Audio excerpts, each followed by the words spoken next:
ನಮಸ್ಕಾರ ಕರುನಾಡು ಟಿವಿಗೆ ಸ್ವಾಗತ. ನಾನು ವಿನುತಾ ಎಚ್. ಇದೀಗ ಟಾಪ್ 5 ಸುದ್ದಿಗಳನ್ನ ನೋಡ್ತಾ ಬರೋಣ.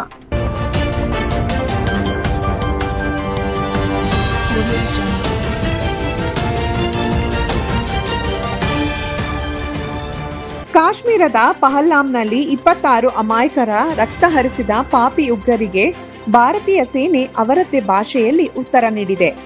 ದೇಶವನ್ನೇ ಬೆಚ್ಚಿ ಬೀಳಿಸಿದ ಈ ಹೇಯ ಕೃತ್ಯಕ್ಕೆ ಪ್ರತೀಕಾರವಾಗಿ ದಾಳಿಯಲ್ಲಿ ಭಾಗಿಯಾದ ಇಬ್ಬರು ನರರೂಪ ರಾಕ್ಷಸರ ಮನೆಗಳನ್ನು ನಮ್ಮ ವೀರ ಯೋಧರು ಧ್ವಂಸಗೊಳಿಸಿ 3 ಉಗ್ರರ ರಕ್ತ ಹರಿಸಿದ್ದಾರೆ. ಲಷ್ಕರ್ ತೊಯ್ಬಾ ಕಮಾಂಡರ್ ಅಲ್ತಾಫ್ನ ಹೊಡೆದುರುಳಿಸಿದ ನಮ್ಮ ಸೇನೆ ಸಿಬ್ಬಂದಿ ಈ ಮೂಲಕ ಪಾಕಿಸ್ತಾನಕ್ಕೆ ಸ್ಪಷ್ಟ ಸಂದೇಶ ರವಾನಿಸಲಾಗಿದೆ.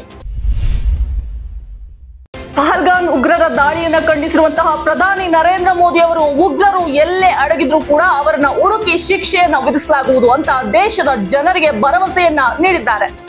ಮಧುಬನಿಯಲ್ಲಿ 13,480 ಕೋಟಿ ರೂಗಳಿಗೂ ಹೆಚ್ಚಿನ ಅಭಿವೃದ್ಧಿ ಯೋಜನೆಗಳಿಗೆ ಚಾಲನೆ ನೀಡಿ ಮಾತನಾಡಿದ ಪ್ರಧಾನಿ ನರೇಂದ್ರ ಮೋದಿ ಅವರು ಪಹಲ್ಗಾಮ ಉಗ್ರ ದಾಳಿಯನ್ನ ಖಂಡಿಸಲು ಪದಗಳು ಸಿಗುತ್ತಿಲ್ಲ.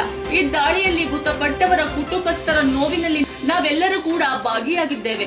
ಆದರೆ ಈ ಅಮಾನವೀಯ ದಾಳಿಯನ್ನ ನಡೆಸಿದಂತಹ ಉಗ್ರರನ್ನ ಶಿಕ್ಷಿಸದೆ ಹೊರತು ಕೇಂದ್ರ ಸರ್ಕಾರ ನೆಮ್ಮದಿಯಿಂದ ನಿದ್ದೆ ಮಾಡುವುದಿಲ್ಲ ಅಂತ ತಿಳಿಸಿದ್ರು. जम्मू कश्मीर के पहलगाम में आतंकियों ने मासूम देशवासियों को जिस बेरहमी से मारा है उससे पूरा देश व्यथित है. कोटि कोटि देशवासी दुखी हैं. ಪಹಲ್ಗಾಮ್ ಉಗ್ರರ ದಾಳಿಯಲ್ಲಿ ಭದ್ರತಾ ಲೋಪಗಳು ಕಂಡು ಬಂದಿದೆ ಅಂತ ಸರ್ವಪಕ್ಷ ಸಭೆಯಲ್ಲಿ ಕೇಂದ್ರ ಸರ್ಕಾರವೇ ಒಪ್ಪಿಕೊಂಡಿದೆ. ಸಂಭವಿಸದಿದ್ದರೆ ಇಲ್ಲಿ ನಾವ್ಯಾಕೆ ಕುಳಿತುಕೊಳ್ಳುತ್ತಿದ್ವಿ? ಎಲ್ಲೋ ಲೋಪಗಳಾಗಿವೆ, ಇದನ್ನ ಕಂಡುಹಿಡಿಯಬೇಕು ಎಂದು ಆಡಳಿತ ಪಕ್ಷದ ನಾಯಕರೊಬ್ಬರು ಪ್ರತಿಪಕ್ಷದ ನಾಯಕರಿಗೆ ಸಭೆಯಲ್ಲಿ ತಿಳಿಸಿದ್ದಾರೆ ಎಂದು ವರದಿಯಾಗಿದೆ. ಈ ಭೀಕರ ದಾಳಿಯಲ್ಲಿ 26 ಜನರು ಮುಖ್ಯವಾಗಿ ಪ್ರವಾಸಿಗರು ಸಾವನ್ನಪ್ಪಿದ್ದು ಇದು ರಾಜಕೀಯ ಮತ್ತು ಸಾರ್ವಜನಿಕರ ಆಕ್ರೋಶಕ್ಕೆ ಕಾರಣವಾಗಿತ್ತು. ಈ ಹಿನ್ನೆಲೆಯಲ್ಲಿ ಕೇಂದ್ರ ಸರ್ಕಾರವು ಪ್ರತಿಪಕ್ಷದ ನಾಯಕರಿಗೆ ಮಾಹಿತಿಯನ್ನು ನೀಡಲು ಈ ಸರ್ವಪಕ್ಷ ಸಭೆಯನ್ನ ಕರೆದಿತ್ತು. ಸಭೆಯಲ್ಲಿ ಹಲವು ಪ್ರತಿಪಕ್ಷಗಳು ಭದ್ರತಾ ಕ್ರಮಗಳ ವೈಫಲ್ಯತೆಯ ಬಗ್ಗೆ ಪ್ರಶ್ನಿಸಿವೆ. ಭದ್ರತಾ ಪಡೆಗಳು ಎಲ್ಲಿದ್ದವು? ಕೇಂದ್ರೀಯ ಮೀಸಲು ಪೊಲೀಸ್ ಪಡೆ ಎಲ್ಲಿತ್ತು? ಹೀಗೆ ಹಲವು ನಾಯಕರು ಕೇಳಿದ್ದಾರೆ ಎಂದು ಮೂಲಗಳು ತಿಳಿಸಿವೆ. ಇದಕ್ಕೆ ಪ್ರತಿಕ್ರಿಯೆಯಾಗಿ ಅನಂತನಾಗ್ ಜಿಲ್ಲೆಯ ಪಹಲ್ಗಾಮ್ ಬಳಿಯ ಬೈಸರನ್ ಪ್ರದೇಶವನ್ನ ಸ್ಥಳೀಯ ಅಧಿಕಾರಿಗಳು ಭದ್ರತಾ ಸಂಸ್ಥೆಗಳಿಗೆ ಮಾಹಿತಿಯನ್ನ ನೀಡದೆ ತೆರೆದಿದ್ದರು ಎಂದು ಸರ್ಕಾರ ತಿಳಿಸಿದೆ. ಈ ಪ್ರದೇಶವನ್ನ ಸಾಮಾನ್ಯವಾಗಿ ಜೂನ್ ನಲ್ಲಿ ಅಮರನಾಥ ಯಾತ್ರೆಯವರೆಗೂ ಕೂಡ ನಿರ್ಬಂಧಿತವಾಗಿರುತ್ತದೆ. ಇಂದು ಮುಖ್ಯಮಂತ್ರಿ ಸಿದ್ದರಾಮಯ್ಯನವರು ಮಲೆ ಮಹದೇಶ್ವರ ಬೆಟ್ಟಕ್ಕೆ ತೆರಳಿ ದೇವರ ದರ್ಶನವನ್ನ ಪಡೆದು ಮಾಧ್ಯಮದವರೊಂದಿಗೆ ಪ್ರತಿಕ್ರಿಯೆಯನ್ನ ನೀಡಿದ್ದಾರೆ. ನಿನ್ನೆ ನಡೆದ ಮಲೆ ಮಹದೇಶ್ವರ ಅಭಿವೃದ್ಧಿ ಪ್ರಾಧಿಕಾರ ಸಭೆಯಲ್ಲಿ ಮಹದೇಶ್ವರದ ಬೆಟ್ಟದಲ್ಲಿ ಶುಚಿತ್ವ, ಪಾನ ನಿಷೇಧ ಹಾಗೂ ಮೂಲ ಸೌಕರ್ಯ ಅಭಿವೃದ್ಧಿಗೊಳಿಸಲು ನಿರ್ಣಯ ಕೈಗೊಳ್ಳಲಾಗಿದೆ ಅಂತ ಮುಖ್ಯಮಂತ್ರಿ ಸಿದ್ದರಾಮಯ್ಯ ತಿಳಿಸಿದ್ರು. ಮೈಸೂರು ವಿಭಾಗದ ಚಾಮರಾಜನಗರ ಜಿಲ್ಲೆ ಹಿಂದುಳಿದ ಜಿಲ್ಲೆಯಾಗಿದ್ದು ಈ ಭಾಗಕ್ಕೆ ವಿಶೇಷ ಗಮನ ನೀಡುವ ನಿಟ್ಟಿನಲ್ಲಿ ಸಚಿವ ಸಂಪುಟ ಸಭೆಯನ್ನ ನಡೆಸಲಾಗಿದೆ. ಚಾಮರಾಜನಗರಕ್ಕೆ ಬಂದರೆ ಅಧಿಕಾರ ಹೋಗುತ್ತದೆ ಎನ್ನುವಂತಹ ಸತ್ಯಕ್ಕೆ ದೂರವಾದ ಮಾತು. ಇಂತಹ ಮೌಢ್ಯಗಳೇ ಸಮಾಜದ ಪ್ರಗತಿಗೆ ಮಾರಕವಾಗಿದೆ. ನಾನು ಇದುವರೆಗೂ ಸುಮಾರು 20 ಬಾರಿ ಜಿಲ್ಲೆಗೆ ಬಂದಿದ್ದು 2ನೇ ಬಾರಿ ಮುಖ್ಯಮಂತ್ರಿಯಾಗಿದ್ದೇನೆ ಅಂತ ತಿಳಿಸಿದ್ರು.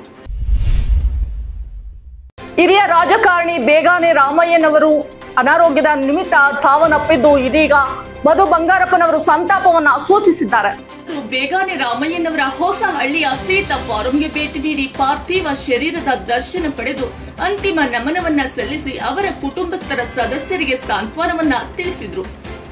ಈ ಸಂದರ್ಭದಲ್ಲಿ ಮಾತನಾಡಿದ ಸಚಿವರು, ಬೇಗಾನೆ ರಾಮಯ್ಯನವರ ನಿಧನವು ಮಲೆನಾಡಿನ ರಾಜಕೀಯ ರಂಗಕ್ಕೆ ತುಂಬಲಾರದ ನಷ್ಟ. ಅವರ ಸರಳತೆ, ಪ್ರಾಮಾಣಿಕತೆ ಮತ್ತು ಜನಪರ ಕಾಳಜಿ ಸದಾ ಸ್ಮರಣೀಯ. ಬೋರ್ವೆಲ್ ರಾಮಯ್ಯ ಎಂದೇ ಖ್ಯಾತಿ ಪಡೆದಿದ್ದಂತಹ ಅವರು ಮಲೆನಾಡಿನ ಕುಡಿಯುವ ನೀರಿನ ಸಮಸ್ಯೆಗೆ ಪರಿಹಾರವನ್ನು ಕಂಡುಕೊಳ್ಳಲು ಶ್ರಮಿಸಿದ್ರು. ಅವರ ಸೇವೆ ಸದಾ ಸ್ಮರಣೀಯವಾದದ್ದು. ಅವರ ಆತ್ಮಕ್ಕೆ ಶಾಂತಿ ಸಿಗಲಿ ಮತ್ತು ಅವರ ಕುಟುಂಬಕ್ಕೆ ಈ ದುಃಖವನ್ನ ಭರಿಸುವ ಶಕ್ತಿಯನ್ನ ಭಗವಂತ ನೀಡಲಿ ಅಂತ ಪ್ರಾರ್ಥಿಸಿದ್ರು. ಬಿಡದಿ ಸೇರಿದಂತೆ 7 ಕಡೆ ಟೌನ್ಶಿಪ್ ಮಾಡಲು ಹೊರಟವರೇ ಕುಮಾರಸ್ವಾಮಿ. ಇದೀಗ ಅವರ ಕುಟುಂಬವೇ ವಿರೋಧ ಮಾಡಿದರೆ ಹೇಗೆ ಅಂತ ಡಿಸಿಎಂ ಡಿಕೆ ಶಿವಕುಮಾರ್ ತಿರುಗೇಟನ್ನ ನೀಡಿದ್ದಾರೆ. ದೇವೇಗೌಡರು ದೊಡ್ಡವರು, ಪಾಪ ಅವರು ಮರೆತಿರಬೇಕು. ಬಿಡದಿ, ಸಾತನೂರು, ನಂದಗುಡಿ ಈ ಭಾಗದಲ್ಲಿ ಟೌನ್ಶಿಪ್ಗೆ ನೋಟಿಫಿಕೇಶನ್ ಹೊರಡಿಸಿದ್ದು ಅವರ ಸುಪುತ್ರ ಕುಮಾರಸ್ವಾಮಿ. ಅವರೇ ಈಗ ತೀರ್ಮಾನ ಮಾಡಿ ಡಿಎಲ್ಎಫ್ ಆದ್ದರಿಂದ 300 ಕೋಟಿ ರೂಪಾಯಿ ಹಣ ಕಟ್ಟಿಕೊಂಡಿದ್ದರು. ಅನಂತರ ಬಿಜೆಪಿ ಸರ್ಕಾರ ಬಂದಾಗ ಯೋಜನೆ ಮಾಡಲು ಸಾಧ್ಯವಿಲ್ಲ ಅಂತ ಹಣವನ್ನ ವಾಪಸ್ ನೀಡಿದ್ರು. ನಾನು ಈಗ ಯಾವುದೇ ಜಮೀನು ನೋಟಿಫಿಕೇಶನ್ ಮಾಡಲು ತಯಾರಿಲ್ಲ. ಇದು ಮಾಡಿದ ತಕ್ಷಣ ದುಡ್ಡು ಕಾಸು ಹೊಡೆದರು ಅನ್ನುವಂತಹ ಆರೋಪ ಬರುತ್ತದೆ. ಈಗಾಗಲೇ ನಾನು ಕೋರ್ಟ್ ಕಚೇರಿ ಅಲೆದು ಜೈಲು ವಾಸವನ್ನು ಕೂಡ ಅನುಭವಿಸಿದ್ದೇನೆ. ತನ್ನ ಸ್ವಂತ ಜಮೀನಿನ ಬಗ್ಗೆಯೂ ಇವರುಗಳೇ ಆರೋಪವನ್ನ ಮಾಡಿದ್ದಾರೆ. ದೇವೇಗೌಡರೇ ನಿಮ್ಮ ಮಗ 2 ಬಾರಿ ಮುಖ್ಯಮಂತ್ರಿಯಾಗಿದ್ದಾಗ ಅವರೇ ಯಾಕೆ ಈ ಜಮೀನಿನ ನೋಟಿಫಿಕೇಶನ್ ಮಾಡಲಿಲ್ಲ? ಈಗೇಕೆ ಮಾತನಾಡುತ್ತಿದ್ದೀರಾ? ನಾನು ಎಲ್ಲ ರೈತರ ಬಳಿ ಮಾತನಾಡುತ್ತೇನೆ. ಗ್ರೇಟರ್ ಬೆಂಗಳೂರು ನಗರ ಇಡೀ ದೇಶಕ್ಕೆ ಮಾದರಿಯಾಗುವಂತಹ ನಗರವನ್ನಾಗಿ ಮಾಡುತ್ತೇನೆ. ದೆಹಲಿ, ಚಂಡೀಗಢ ಮಾದರಿಗಿಂತ ಉತ್ತಮವಾಗಿ 10,000 ಎಕರೆಯಲ್ಲಿ ಬೆಂಗಳೂರು ನಗರಕ್ಕಿಂತ ಚೆನ್ನಾಗಿ ರೂಪಿಸಲಾಗುವುದು. ಇದಕ್ಕಾಗಿ ಯೋಜನೆ ಸಿದ್ಧವಾಗುತ್ತದೆ ಅಂತ ತಿರುಗೇಟನ್ನ ನೀಡಿದ್ದಾರೆ. ಇದಾಗಿತ್ತು ಇವತ್ತಿನ ಟಾಪ್ 5 ಸುದ್ದಿಗಳು. ಇಂತಹ ಮತ್ತೊಂದಷ್ಟು ಸುದ್ದಿ ಸಮಾಚಾರದೊಂದಿಗೆ ನಾನು ನಿಮ್ಮ ಮುಂದೆ ಬರ್ತೀನಿ. ನಮಸ್ಕಾರ.